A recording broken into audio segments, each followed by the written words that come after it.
name's Colleen, and I'm an educator at the St. Louis Art Museum. Welcome to Wee Wednesday. Today we're going to be talking about community. A community is a group of people who live together or share common interests or goals. People in communities often help each other and solve problems together. You're a part of many different communities. Your school, your neighborhood, your family, even a sports team. You can be a member of many different communities at the same time. We'll start by reading a story together, then we'll be looking at some art from the museum's collection, and we'll end by making our own art together. Feel free to pause the video at any time if you'd like to get a closer look, if you'd like to talk about something with the people that you're with, or if you need to gather some art supplies. Are you ready? Let's get started. Today, we're going to be reading a story called Last Stop on Market Street. If you've joined me for Wee Wednesday before, you may know that when I read a new book, I like to take a look at the cover to see if I can find out some things about the story before I read. Let's take a look at this cover together. What do you notice? I see a few different clues on this cover. I see a grown-up and a child. It looks like they're holding hands. And I see a big bus with a bus driver, and there are some people inside riding the bus.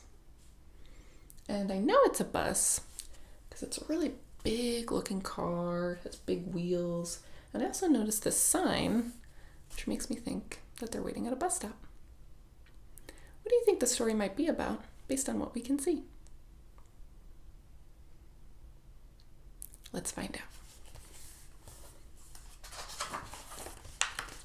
Last Stop on Market Street.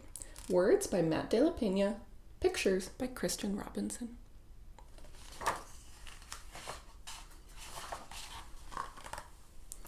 CJ pushed through the church doors, skipped down the steps. The outside air smelled like freedom, but it also smelled like rain, which freckled CJ's shirt and dripped down his nose.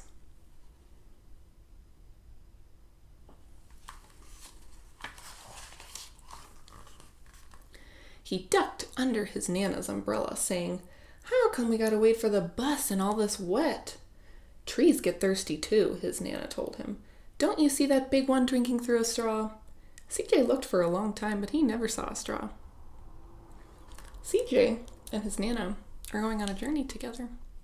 Do you have someone special that you like to go on journeys with?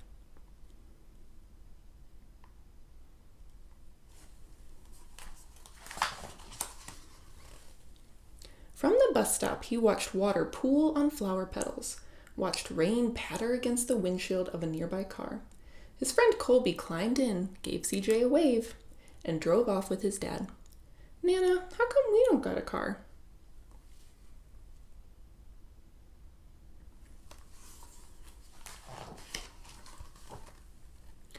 "Boy, what do we need a car for? We got a bus that breathes fire." And old Mr. Dennis, who always has a trick for you. The bus creaked to a stop in front of them. It sighed and sagged, and the doors swung open. Have you ever ridden the bus before? What was it like?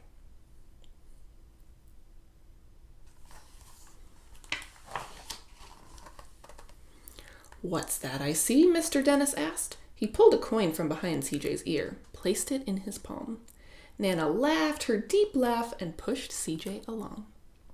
They sat right up front. The man across the way was tuning a guitar. An old woman with curlers had butterflies in a jar. Nana gave everyone a great big smile and a good afternoon. She made sure CJ did the same. Let's wish all of our people in our community here a good afternoon. Good afternoon.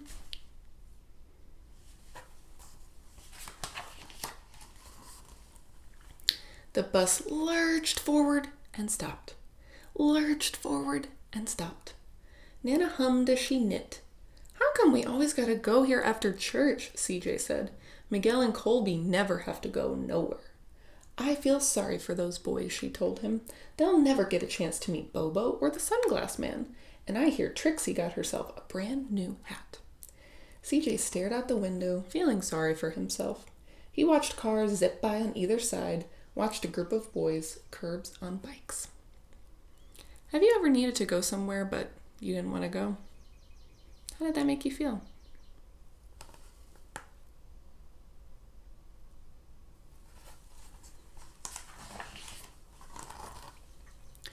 A man climbed aboard with a spotted dog.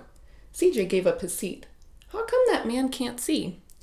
Boy, what do you know about seeing? Nana told him. Some people watch the world with their ears. That's a fact. Their noses, too, the man said, sniffing at the air. That's a mighty fine perfume you're wearing today, ma'am. Nana squeezed the man's hand and laughed her deep laugh. People who are blind or have low vision sometimes use dogs to guide them, or long white canes to help them know what's in front of them, like this person here.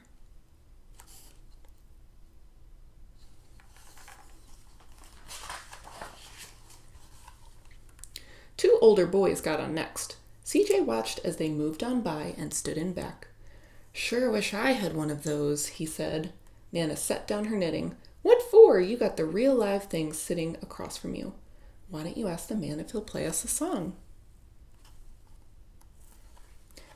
CJ didn't have to. The guitar player was already plucking strings and beginning to sing. To feel the magic of music, the blind man whispered, I like to close my eyes. Nana closed hers too. So did CJ and the spotted dog.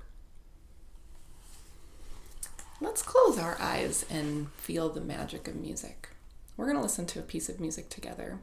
And if you'd like, I invite you to close your eyes and think about what you see. Are you ready? Let's close our eyes and get ready.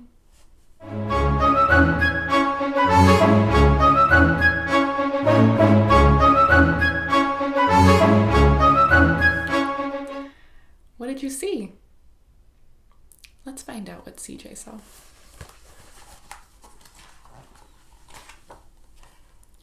And in the darkness, the rhythm lifted CJ out of the bus and out of the busy city. He saw sunset colors swirling over crashing waves, saw a family of hawks slicing through the sky, dancing free in the light of the moon.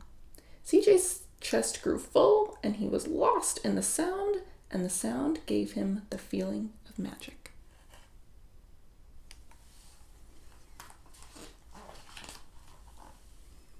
The song ended, and CJ opened his eyes. Everyone on the bus clapped, even the boys in back.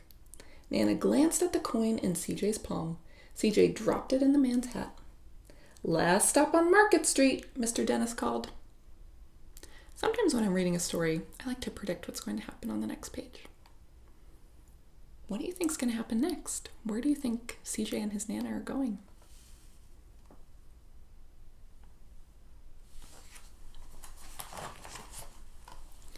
CJ looked around as he stepped off the bus.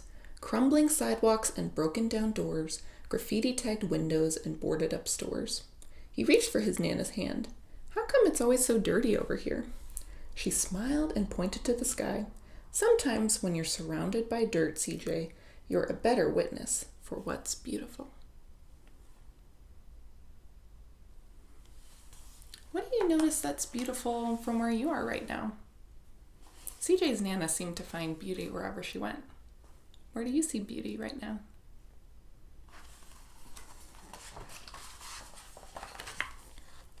CJ saw the perfect rainbow arcing over their soup kitchen. He wondered how his Nana always found beautiful where he never even thought to look. He looked all around them again, at the bus rounding the corner out of sight, and the broken street lamp still lit up bright, and the stray cat shadows moving across the wall.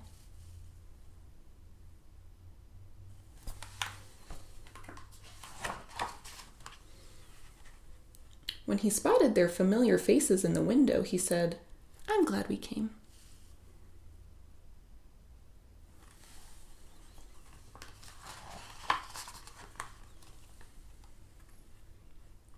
Where did they end up going? He thought his Nana might laugh her deep laugh, but she didn't. She patted him on the head and told him, Me too, CJ. Now come on. CJ and his Nana went to a soup kitchen, which is a place where people who don't have enough to eat can go to get a nice meal. They're helping to serve the food. How are you helper in your community? Have you ever helped someone? How did it make you feel?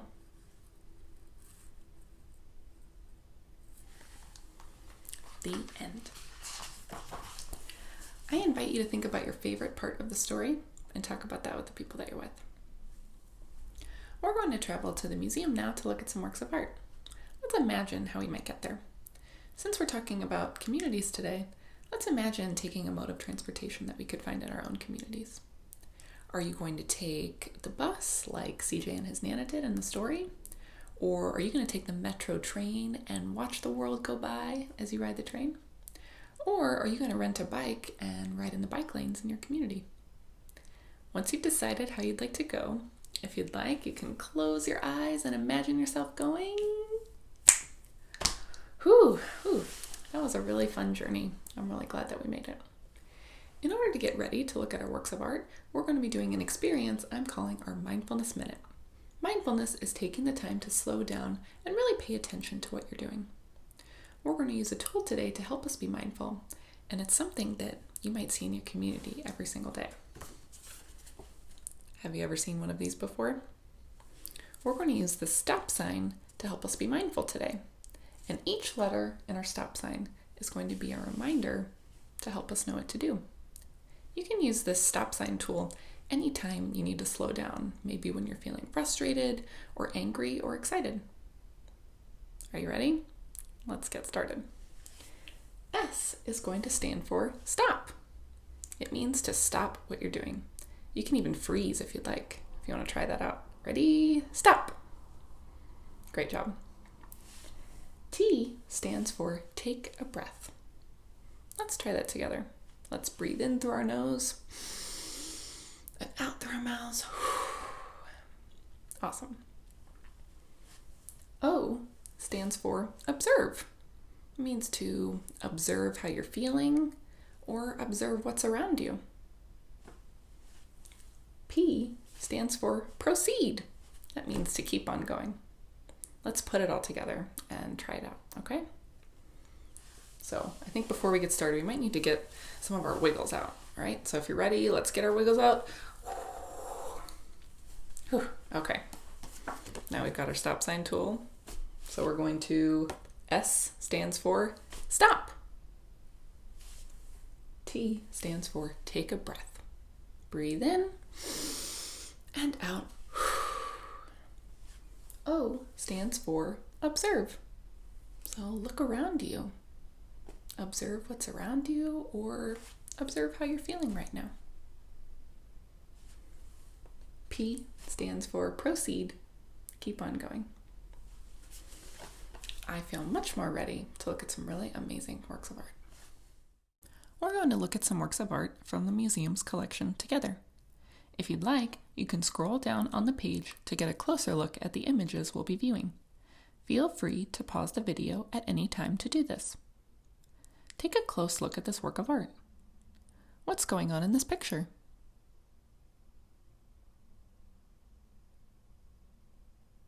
What do you see that makes you say that? Let's zoom in to get a closer look. What more can we find?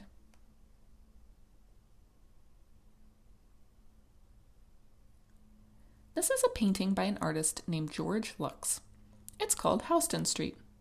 This painting shows a busy street in Lower Manhattan in New York City about 100 years ago. George Lux would walk the streets of the city to find the subjects for his paintings. Let's see what we can find by playing a round of I Spy. I spy two small children walking. Can you spot them? I spy a person in a green coat shopping at a cart. Can you find them? I spy storefronts with white awnings. Do you see them?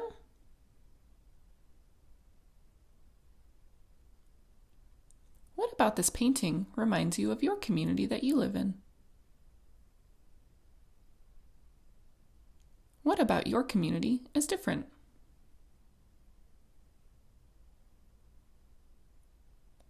Let's see how another artist was inspired to create art about their community. Take a close look at this work of art. What do you notice?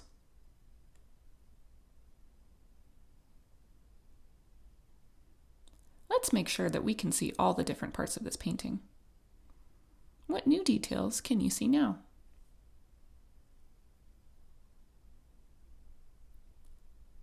This is a painting by an artist named Walter Ellison. It's called Father and Mother Tintype. It shows Walter Ellison's parents, Sidney and Rosalie Ellison. Walter Ellison based this painting on a photograph that was taken of his parents. What do you notice about their clothing and surroundings?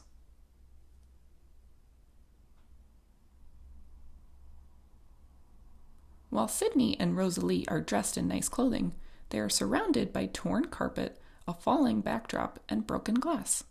The scene behind them reveals their community in Chicago. The artist wanted to show the difficult and unfair conditions that faced many African American families. Who makes up your community? What role do they play?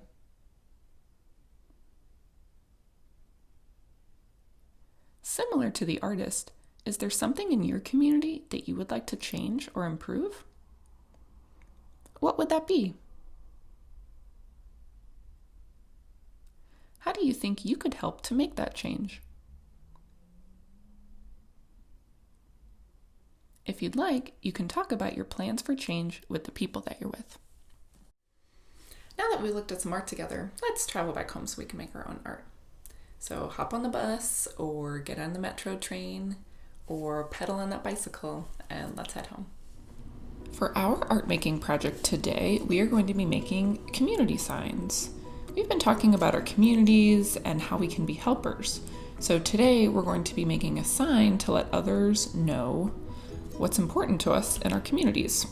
So you can think about what you might want to tell your community before you begin your project. Maybe you want to tell them that everyone's welcome, or to be kind, or to recycle, or to take care of our shared spaces. So you can use this sign to post in your home, your window, or maybe there's somewhere in your community where it can be displayed, like a board in your community center, your school, or your place of worship. So you can kind of think about that before you get started.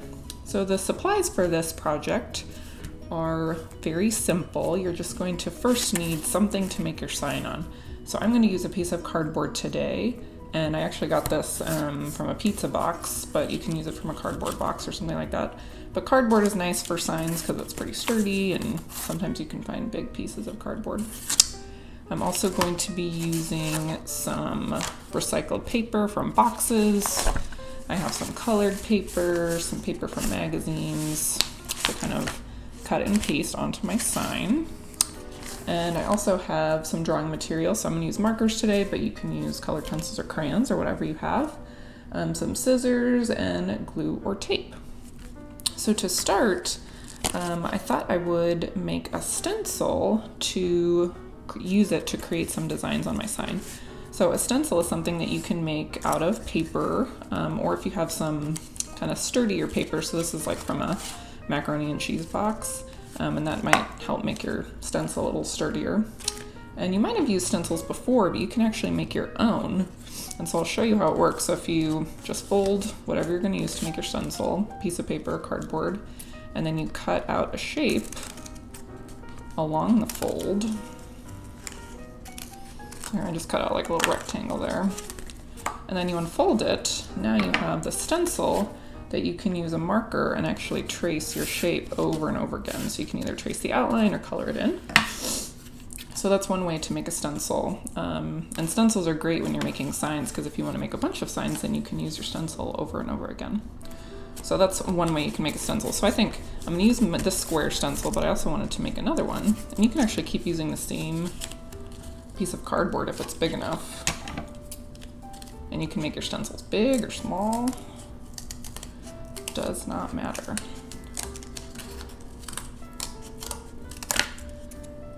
So I wanted to make a heart stencil because I think for my community sign, I'm going to make a sign that says "Be kind." And for your sign, you can either think about adding words with writing, so you can have a grown-up help you do that, or your sign can just be pictures, because as we know, pictures are very powerful. It can tell us a lot of things. So there's a couple of these stencils. Maybe we'll make another one. And remember, the best materials to use for this project are the ones that you already have. So I have kind of a diamond stencil. So I think I might start with making my message first.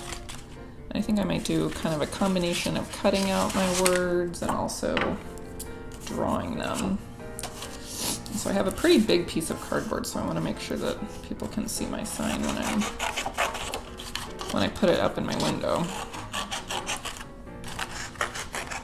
And you can always draw your words or letters or pictures before you cut them out, or you can just use your scissors to do the drawing and see what happens.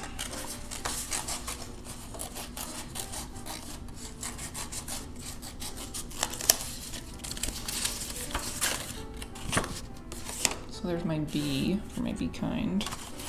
I might make the other letter out of a different kind of paper. I liked the striped paper that I found in my magazine, so maybe we'll use some of that.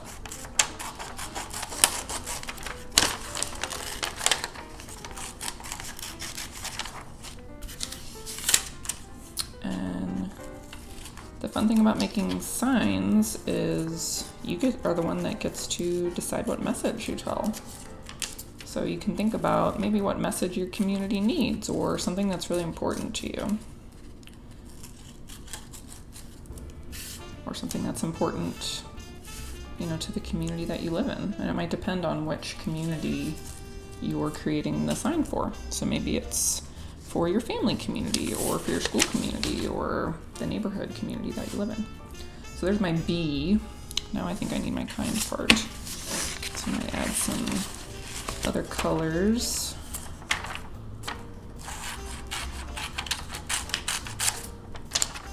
And I love using recycled paper because you never really know what colors you're gonna get depending on which paper you use. And sometimes you might have to think a minute to figure out how to make a certain shape or a letter.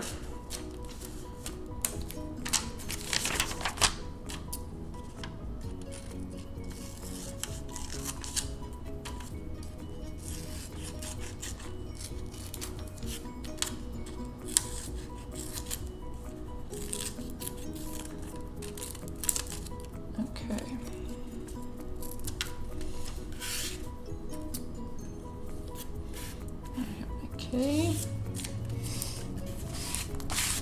And for my eye, I'm gonna use a different color. Use maybe some orange here.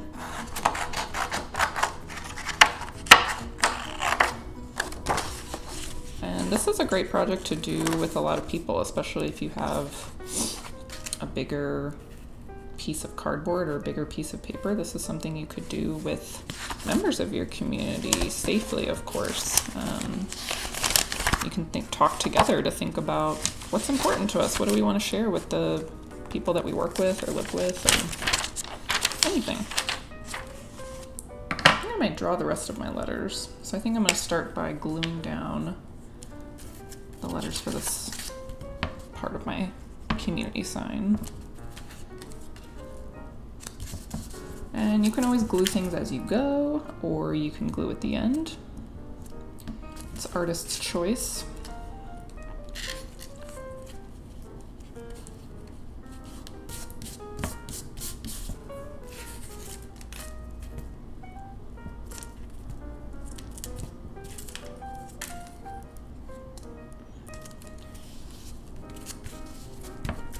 And now my last thing to glue down. Great, now I can add the rest of my letters. I'll put the top back on the glue stick, very important. So now let's add some drawing to this.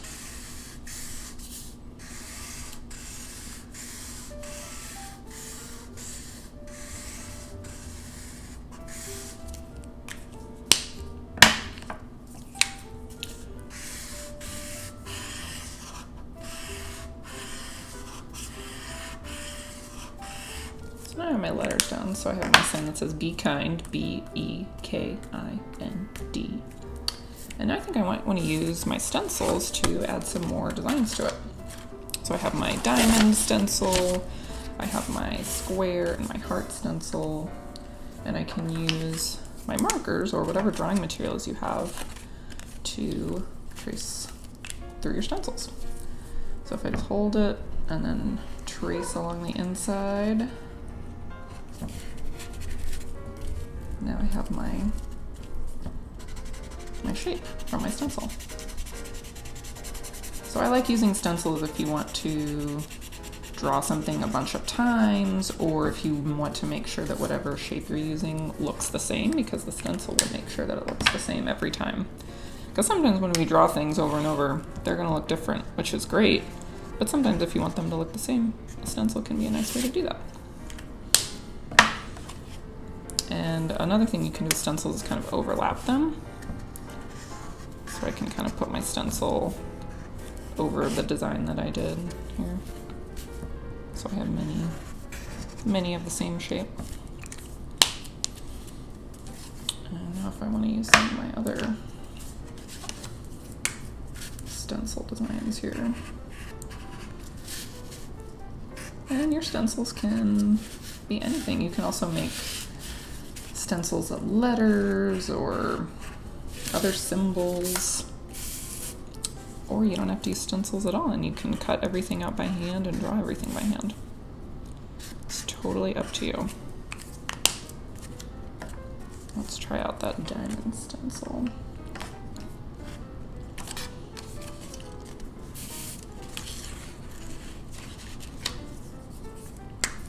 And you can also kind of color over your stencil here like this. And then you might get a different effect than if you were just tracing it or coloring it in.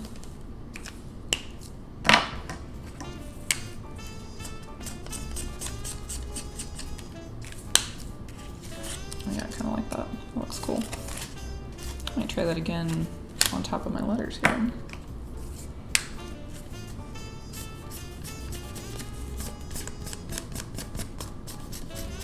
And remember, there's no right or wrong way to do it. That is the great thing about making art.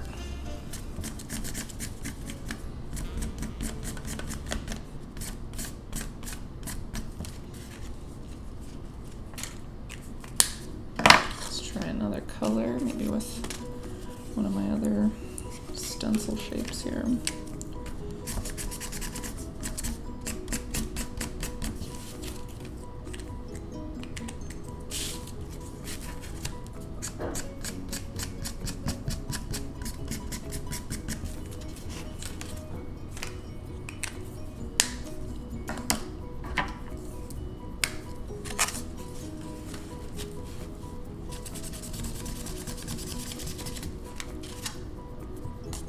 I think I'm just about done.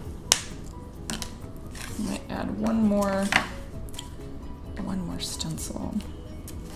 That's always the curse of the artist, is to figure out when you're finished with your art project. Sometimes you know and sometimes you don't.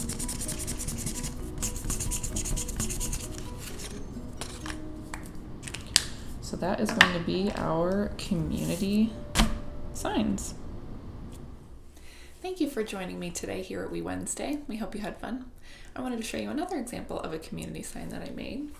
So this is the one that we made together. This is my Be Kind sign for my community, made from a pizza box and some other recycled paper and our homemade stencils. And I made another sign, and instead of using words, I decided to just use an image or a symbol, which is a picture that represents something else. So this is the universal symbol for recycling, because I want everyone in my community to know that it's important to recycle. So I used some recycled paper, and I made a stencil to make the shape of a triangle, and I made some other kind of drawings and markings. So there's lots of different ways to make your community signs, and you can use so many different materials. We would love to see your community signs. Please share them with us on social media. You can use the hashtags STL Art Museum and We Wednesday. We hope to see you next time. Keep on creating. Bye.